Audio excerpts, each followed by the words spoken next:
आज के वीडियो में हम बात करेंगे आरएसएस के सर संचालक मोहन मधुकर भागवत के संपूर्ण जीवन के बारे में। तो चलिए वीडियो को शुरू करते हैं। मोहन मधुकर भागवत एक पशु चिकित्सक और 2009 से आरएसएस के सर संचालक हैं। उन्हें एक व्यवहारिक नेता के रूप में देखा जाता है। के एस सुदर्शन ने अपनी सेवानिवृत्ति पर उन्हें अपने उत्तराधिकारी के रूप में चुना था। मोहन भागवत का प्रारंभिक जीवन। मोहन राव मधुकर भागवत का जन्म महाराष्ट्र के एक ब्राह्मण परिवार में 11 सितंबर 1950 को हुआ था। वे संघ कार्यकर्ता के परिवार से ही हैं।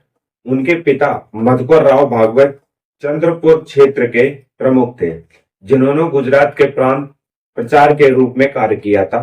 मधुकर राव ने ही लाल कृष्ण आडवाणी के संघ से परिचित कराया था। उनके एक भाई संघ के चंद्रपुर नगर इकाई के प्रमुख हैं। मोहन भागवत कुल 3 भाई और एक बहन, चारों में सबसे बड़े हैं। मोहन भागवत ने चंद्रपुर के लोकमान्य तिलक विद्यालय से अपनी स्कूली शिक्षा और जनता इंटर कॉलेज चंद्रपुर से बीएससी प्रथम वर्ष की शिक्षा पूर्ण की।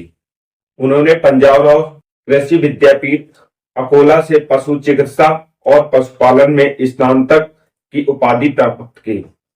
1975 के अंत में जब देश तत्कालीन प्रधानमंत्री इंदिरा गांधी के द्वारा लगाए गए आपातकाल से जूझ रहा था, उसी समय वे पशु चिकित्सा में अपना स्नातकोत्तर पाठ्यक्रम अधूरा छोड़कर संघ के पूर्णकालिक स्वयंसेवक बन गए। मोहन भागवत आरएसएस आपातकाल के दौरान भूमिगत रूप से कार्य करने के बाद 1977 में भागवत महाराष्ट्र में अकोला के प्रचारक बने और संघ के में आगे बढ़ते हुए नागपुर और विदर्भ क्षेत्र के प्रचारक भी रहे।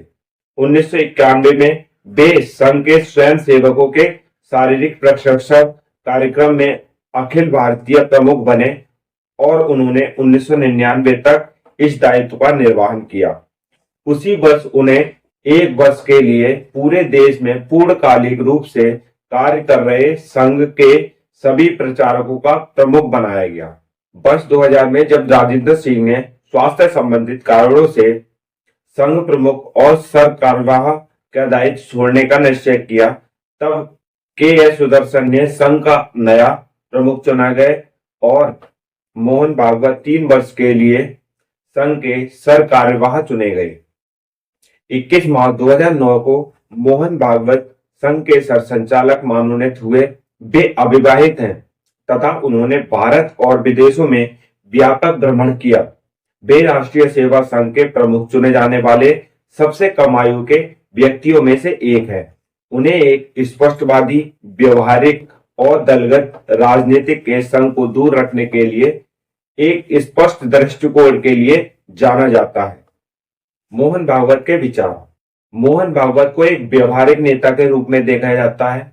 उन्होंने हिंदुत्व के विचार को आधुनिकता के साथ आगे ले जाने की बात कही है। उन्होंने बदलते समय के साथ चलने पर बल दिया है, लेकिन इसके साथ ही संगठन का आधार समृद्ध और प्राचीन भारतीय मूल्यों में दृढ़ बनाए रखा है। वे कहते हैं कि इस प्रचलित धारणा के विपरीत कि संघ पुराने विचारों और मान्यताओं से चिपका रहता है, इनके आधुनिकीकरणों को स्वीकार किया है और इसके साथ ही यह देश लोगों को सही दिशा भी दे रहा है। नवंबर 2016 में राष्ट्रीय सेविका समिति की 80 वर्षीय वर्षगांठ पर एक प्रेरणा शिविर में संबोधित करते हुए आरएसएस की महिला शाखा मोहन भागवत ने कहा कि होम्यो स्पेंस ने अतीत में होम्यो जीन्स की अन्य प्रजातियों के अंतरिक्ष में बोया है, लेकिन यहाँ तक कि होम्यो स्पेंस अगले हजारों वर्षों में विलुप्त हो सकते हैं।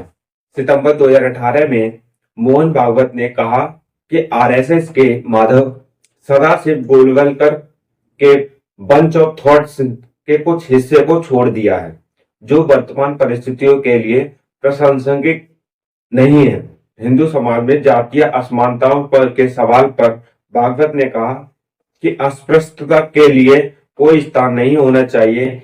इसके साथ ही उन्होंने यह भी कहा कि अनेकता में ही एकता के सिद्धांत के आधार पर स्थापित हिंदू समाज को अपने ही समुदाय के लोगों के विरुद्ध होने वाले भेदभाव के स्वाभाविक दोषों पर विशेष ध्यान देना चाहिए।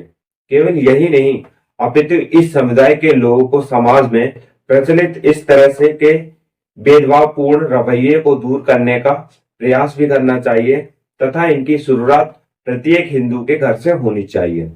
तो ये थी आरएसएस के सर संचालक मोहन मधुकर भागवत के संपूर्ण जीवन की महत्वपूर्ण जानकारी। अगर आपको वीडियो पसंद आया हो तो वीडियो को लाइक करें, शेयर करें और हमारे चैनल को सब्सक्राइब जरूर करें। धन्यवाद।